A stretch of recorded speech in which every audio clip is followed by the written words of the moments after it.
प्यारे बच्चों, आप सभी का अभिवादन। इस समय आपको श्रीमद् भट्ट विरचित तर्क संग्रह का अध्ययन करवाया जा रहा है और इससे पूर्व कालांश में आपको जो इस तर्क संग्रह के अंतर्गत 7 पदार्थ बतलाए गए हैं, ये 7 पदार्थों का उल्लेख जो किया गया है, द्रव्य गुण कर्म सामान्य विशेष समवाय और अभाव, इनमें से पूर्व कालांश में आपका सामान्य विशेष और समवाय, इन 3 पदार्थों का हमने अध्ययन किया था। आज इस कालांश में हम अंतिम पदार्थ अर्थात जो अभाव नामक 7वां पदार्थ है उसका अध्ययन करेंगे। तो अभाव का लक्षण और उसके भेद इस तरह से इसमें बतलाए गए हैं। इस पुस्तक में उनका वर्णन किया गया है या उनके बारे में इस तरह से हमें बतलाया गया है। अनादि शांत प्रागभाव उत्पत्ति पूर्व कार्यस्य सादिर अनंत प्रध्वंसम सादिर अनंत प्रध्वंस उत्पत्ति अनंतरम कार्यस्य त्रैकालिक संसर्ग अवच्छिन्न प्रतियोगिता को अत्यंत अभाव है। यथा भूतले घटो नास्ति इति तादात्म्य संबंध अवच्छिन्न प्रतियोगिता को अनन्य अभाव है। अन्योन्य तादात्म्य संबंध है, अवच्छिन्न प्रतियोगिता को अन्य अभाव है। यथा घटे पटो न भवति इति।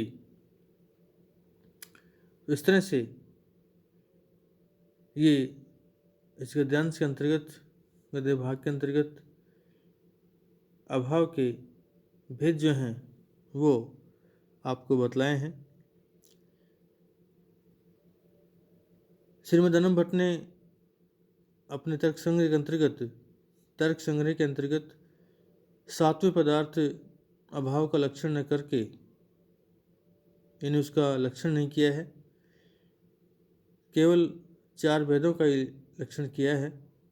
4 भेद बतलाकर उनका लक्षण बतलाया है। और लेकिन सिद्धांत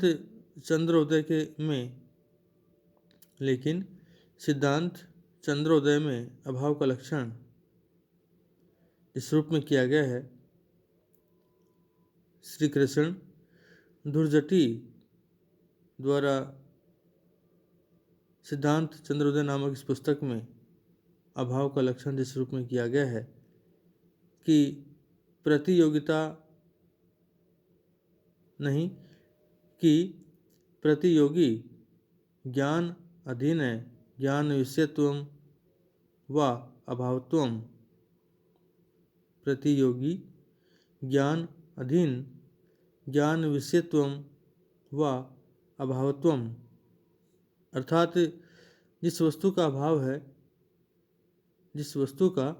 अभाव है उस वस्तु के ज्ञान के अधीन ज्ञान का विषय अभाव है।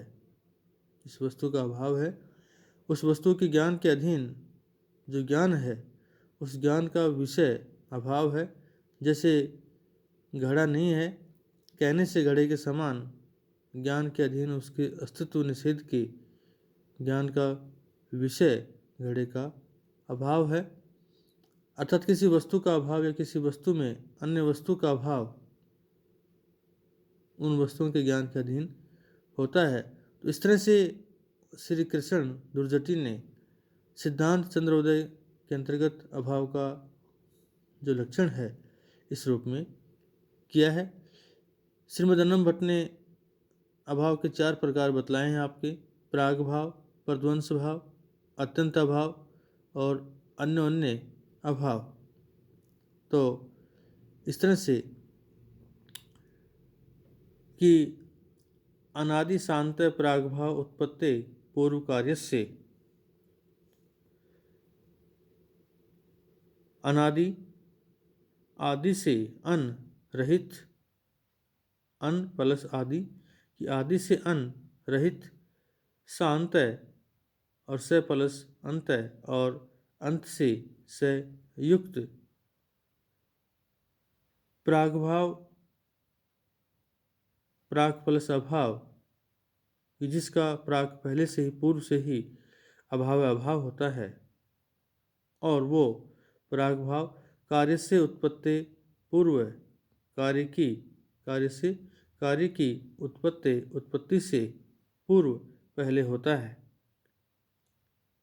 कि अनादि आदि से रहित, शांत और अंत से युक्त प्रागभाव, जो प्रागभाव है, यह प्राग प्लस अभाव अर्थात प्राग का तात्पर्य है पूर्व पहले से और अभाव से तात्पर्य अभाव।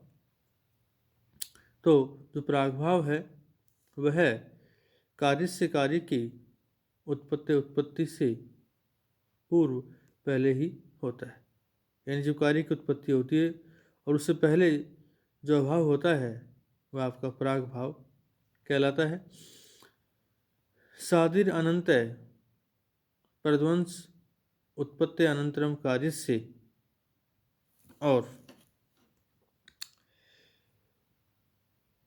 सादिर अनंत आदि से अर्थात आदि से युक्त, सादि से प्लस आदि कि आदि से युक्त और अनंत अंत से रहित प्रध्वंस जो आपका भाव है, जो कि आदि से युक्त है और अंत से रहित है, ऐसा प्रध्वंस अभाव कार्य की उत्पत्ति अनंतरम उत्पत्ति के बाद होता है। और इस प्रध्वंस अभाव का की जो विशेषता है, ये आदि से युक्त होता है और अंत से आपका रहित होता है। कोई वस्तु है मान लीजिए वो नष्ट हो जाती है, उस वस्तु के नष्ट होने के उपरांत उस वस्तु का जो अभाव है वह आपका प्रध्वंस अभाव कहलाता है। और त्रैकालिक संसर्ग अवच्छिन्न प्रतियोगिता को अत्यंत अभाव है कि त्रैकालिक तीनों कालों में होने वाला और संसर्ग अवच्छिन्न, संसर्ग अर्थात संबंध आदि से अवच्छिन्न युक्त, तीनों कालों में होने वाला और संसर्ग अर्थात संबंध आदि से अवच्छिन्न युक्त प्रतियोगिता को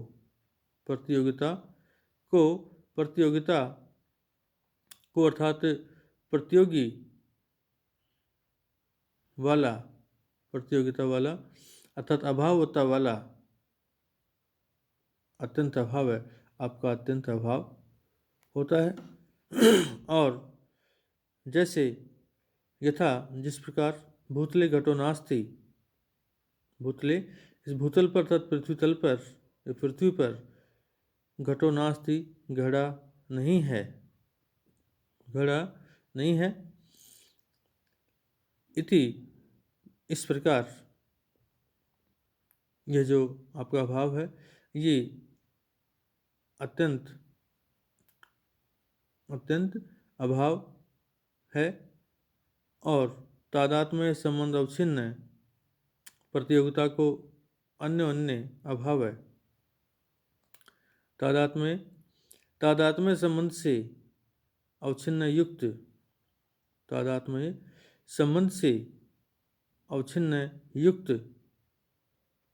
प्रतियोगिता को अर्थात प्रतियोगिता वाला या अभावता वाला। अन्योन्य अभाव है आपका अन्योन्य अभाव होता है। यथा जैसे घटो पटो न भवति इति, जैसे घटे घटे घड़ा जो है वह पटो वस्त्र न भवति नहीं होता है, अर्थात घड़ा वस्त्र नहीं हो सकता है। इस तरह का जो अभाव है वो आपका जो है अन्योन्य अभाव होता है। तो इस तरह से इस गद्य भाग के अंतर्गत श्रीमद अन्नम भट्ट ने आपका अभाव जो 4 भेद बतलाते हुए प्राग भाव, प्रध्वंस भाव और आपका अत्यंत भाव और अन्योन्य भाव, ये 4 भेद बतला करके और इनके जो लक्षण हैं वो इस रूप में बतलाए हैं। और प्राग भाव, इन चारों ही जो अभाव के भेद हैं इन पर विस्तार से प्रकाश यदि हम डालें तो देखते हैं कि प्राग भाव, प्राग प्लस अभाव, प्राग प्लस अभाव का जो शाब्दिक अर्थ है, प्राग का तात्पर्य है कि पहले से विद्यमान अभाव है, अभाव। और इसका जो लक्षण किया गया अनादि शांत प्रागभाव उत्पत्ति पूर्व कार्य से, अर्थात वस्तु का वह अभाव प्रागभाव कहलाता है जो अनादि होता है, आदि से अन आपका रहित होता है तथा वस्तु की उत्पत्ति के पूर्व क्षण तक विद्यमान रहता है। वस्तु की जब उत्पत्ति होती है तो उसके पूर्व क्षण तक विद्यमान रहता है। यह भाव वस्तु की उत्पत्ति के पूर्व रहता है, अतः अनादि है और उस वस्तु की उत्पत्ति उत्पन्न होते ही और उस वस्तु के उत्पन्न होते नष्ट हो जाता है, अतः शांत है, अंत रहित है। जैसे आज प्रातः 9 बजे जो घट बना, 9 बजे जो घट बना, घड़ा बना, उसका 9 बजे से पूर्व प्रागभाव था। वह अभाव कब से था इसकी कोई सीमा नहीं है, अतः वह प्रागभाव अनादि होता है। तो 9 बजे जब घट बना उससे एक क्षण पूर्व उस घट अभाव का अंत हो गया, इसलिए वह शांत हुआ। इस प्रकार कार्य अथवा अर्थात वस्तु की उत्पत्ति से पूर्व रहने वाला उस वस्तु का अभाव आपका प्रागभाव कहलाता है। और प्रध्वंस अभाव, प्रध्वंस का अर्थ है किसी वस्तु के नष्ट हो जाने पर उत्पन्न उस वस्तु का अभाव प्रध्वंस अभाव कहलाता है। और प्रध्वंस का लक्षण, अभाव का जो लक्षण किया है, सादिर अनंत प्रध्वंस है उत्पत्ति अनंतरम कार्य से, अर्थात किसी वस्तु की उत्पत्ति के बाद, किसी वस्तु की उत्पत्ति के बाद होने वाला अभाव जिसका आदि तो होता है किंतु अंत नहीं होता है, वह आपका प्रध्वंस अभाव कहलाता है। मान लीजिए कोई वस्तु है और वह नष्ट हो जाती है, नष्ट होने के उपरांत उस वस्तु का जो अभाव होता है वह आपका प्रध्वंस अभाव कहलाता है। अत्यंत अभाव, अत्यंत अभाव वह अभाव होता है जो तीनों कालों भूत भविष्य और वर्तमान में रहे। जैसे वायु में रूप का त्रैकालिक अभाव है, अतः वायु में रूप का अभाव अत्यंत अभाव है। और अन्योन्य अभाव एक वस्तु का किसी दूसरी वस्तु के प्रति सापेक्ष अभाव, एक वस्तु का किसी दूसरी वस्तु के प्रति सापेक्ष अभाव अन्योन्य अभाव कहलाता है। और तादात्म्य संबंध अवच्छिन्न प्रतियोगिता को अन्योन्य अभाव है। यथा घटो पटो घटे पटो न भवति इति। तादात्म्य संबंध का अर्थ है अभेद संबंध, अर्थात भेद से रहित दो पदार्थों के तादात्म्य संबंध का अभाव, दो पदार्थों के तादात्म्य संबंध का जो अभाव है आपका वह अन्योन्य अभाव होता है। जैसे घटे पटो न भवति, अर्थात घड़ा जो है वस्त्र नहीं है। इस उदाहरण में घट में पट स्वरूप का अभाव प्रतिपादित किया गया है। घट में घट स्वरूप का ही तादात्म्य संबंध होता है, घड़े में घड़े के रूप का ही तादात्म्य संबंध होता है। घड़े में वस्त्र का तादात्म्य संबंध से अभाव है, इस अभाव का प्रतियोगी पट है, अतः घट में तादात्म्य संबंध से पट का अभाव है, इसलिए अन्योन्य अभाव है। इस प्रकार पट में घट अभाव अन्योन्य अभाव है, अतः अन्योन्य अभाव एक दूसरी वस्तु के प्रति सापेक्ष अभाव वाला होता है। तो इस तरह से सर्वेषां पदार्थानां यथम उक्तेषु अंतराभावात् सप्रेव पदार्था इति सिद्धम, अर्थात सर्वेषां पदार्थानां सभी पदार्थों का कहे हुए पूर्ववर्णित पदार्थों में अंतर्भाव हो जाने के कारण या हो जाने से सप्रेव पदार्था के साथ ही पदार्थ होते हैं इति सिद्धम, ऐसा सिद्ध होता है। तो इस तरह से श्रीमद् अन्नम भट्ट ने इस तर्क संग्रह के अंतर्गत आपके 7 पदार्थों का उल्लेख किया है। द्रव्य गुण कर्म सामान्य विशेष समवाय और अभाव, और इन 7 पदार्थों का लक्षण और इनके जो भेद बतलाए हैं उनको विस्तार से आपको समझाया गया, आपको बताया गया है। और आज इसी के साथ इस अन्नम भट्ट विरचित तर्क संग्रह नामक पुस्तक का समापन होता है। अगले कालांश में हम दूसरी पुस्तक का प्रारंभ करेंगे।